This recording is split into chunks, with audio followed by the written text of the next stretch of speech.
everyone. So today we are going to start the second chapter of our civics is understanding secularism. Before proceeding towards the chapter, as I always used to clear the meaning of a chapter, so again we should know the meaning of the chapter always. So the meaning of secularism, if we talk about हमें secularism को समझना है, क्या समझना secularism है क्या? The first thing about the secularism means, if we remember that when we just read the chapter our constitution, we just go through with the preamble. In that preamble, we read the term secular. Clear? So the secular means that freedom to choose any religion, freedom to follow any religion, or you can say that when we follow or preach our religion, there should not be any kind of interference of government or a state in that. But if in case the government find that a person is taking any kind of unlawful or doing any kind of unlawful thing, so in that situation government can take initiatives, government take proper step to give rights, or you can say that to provide equality to every person over there. So here in the first paragraph, the meaning of secularism is given to you. Just go through with that. Now the non-alignment of the state to any religion. Here the state government or the state cannot make any kind of special provisions, any kind of special arrangements for any religion over there. And simply we can say that the state cannot able to make discrimination against any religion. As well as if we talk about the public institutions, public offices, if we talk about any of the things like running a business, participating in any kind of thing, so we should not have any kind of discrimination on the basis of religion over there. And apart from the discrimination, no other caste people or no special religion should have any kind of advantages. कुछ special privileges government उन्हें provide नहीं करेगी. According to the government, each and every religion is equal, as well as the state is not allowed to participate in any religious activities, because it is all against the laws if any of the government educational institutions, government offices are participating in any kind of religious festivals, in any kind of religious activities, as well as government institutions are not allowed to celebrate any kind of religious festivals. They can only celebrate the national festivals, only that's nothing any special religion, but it is all for the government schools, government educational institutions. But if we talk about the private institutes, private jobs, private offices can able to use their religious symbols, celebrate their religious festivals. If we talk about, we are having some schools belongs from the Sikh community, we are having some schools belong from the Islamic community, we are having some schools belongs from the other RSS, from other categories of a people we are having. So these people can able to use their religious symbols. Clear? But not, it is just a restriction for our government offices and the government educational institutions.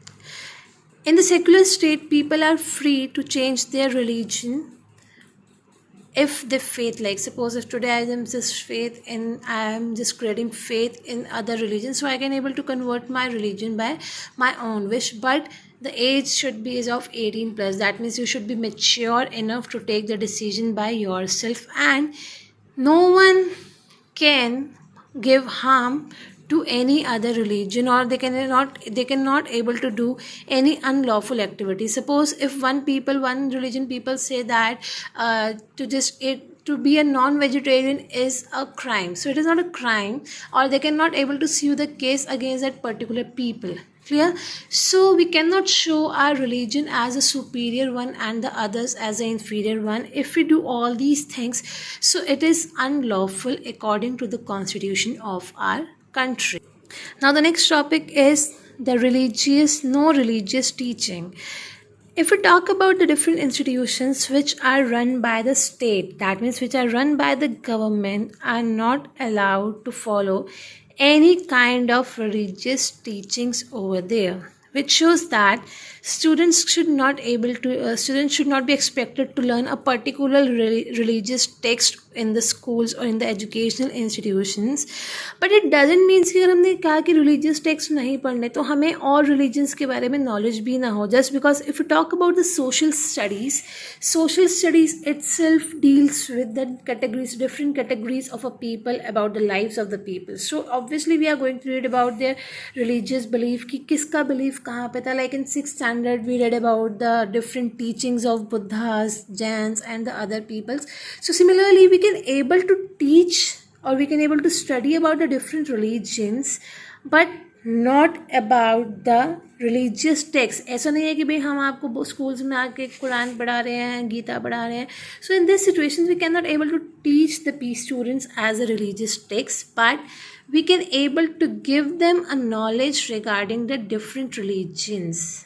And if we talk about the private institutions are free, that they can able to give religious education to the different, and they can able to carry out the different religious activities because they are the private institutions. Nobody is forcing them to go there or to just come here. And but in the government institution, because government school सबका होगा, ठीक है. So in that situation we cannot allow, it is not it is totally restricted in the government schools.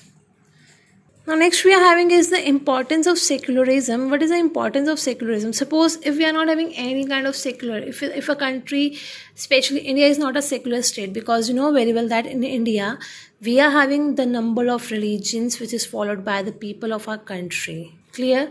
So what will happen if we are not having any kind of secular state? So the ruling parties or the party, if we are having any kind of dominancy, suppose अगर किसी particular area में किसी particular religion की dominancy है, dominancy means उनकी ज़्यादा power है, majority है, so they start ruling the minority sections. So they start ruling over the minority section. So in this situation, secularism used to prevent the people from mistreating anyone, as well as mistreating anyone on the ground of religious belief. Clear?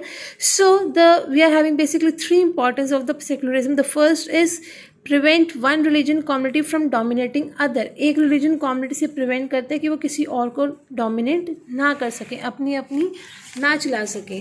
The next one is prevent one group within a religious. ऐसा भी होता है कई बार एक ही religious group में different groups divided हैं. So the one group start dominating the other. So उस situation में भी हमें protect करता है. As well as it also prevent the state the forcing the people to follow any religion. They just stop the people that forcing the people कि हमारा ही religion follow करो. So in that situation also the secularism provide us the religious freedom as well.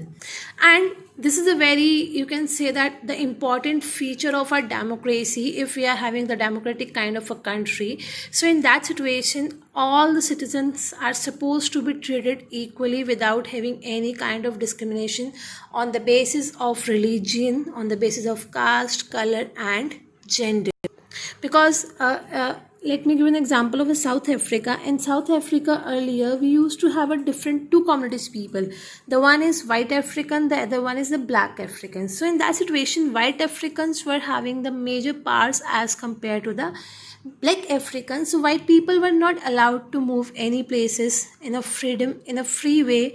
They have to take a permission. और उनके लिए blacks के लिए schools अलग थे, whites के लिए schools अलग थे, worship places दोनों के लिए अलग थी, their enjoyment places are also different. So in this situation if we are not having a secularism in a country, so in this situation the people used to face a lot of problems regarding the equality over there. Here we are having the example of a Sudan. Sudan is a country of the northeastern Africa. In January 2011, the people of southern Sudan, they just make a decision to broke out with the north part of the Sudan, because the major reason was that the Christians and the tribals, that means the Christians and the tribals of the south part were feeling that they are not treated equally as compared to the northern people. Clear? So in the northern part it was a totally control of the northern Muslims over there. So in this situation there is no equality of the freedom of a religion. Clear? So because of this situation the people of Sudan want to just break out themselves from the other people. So if we are having such kind of things in our country itself, So the country will be divided into different parts. Clear? So with the help of this case study, we can able to see that how the secularism is important when we are having the multi-religious countries over there. Because if we are having the multi-religious country, then we need to provide equality to each and every caste of a people, and we must have a transparency in our particular governance system over there. Clear? So we should not make any kind of partialities on the basis of religion. It is simply mean about the secularism. Clear? Hope the meaning of secularism is clear to you and the importance of secularism is clear to you. Just go through with these topics, and if you find any doubt, then you guys can ping me. Clear? But to make the total understanding of the chapter 100%, to understand the chapter, you have to go through with the book reading also. Clear? So till then, take care and bye bye.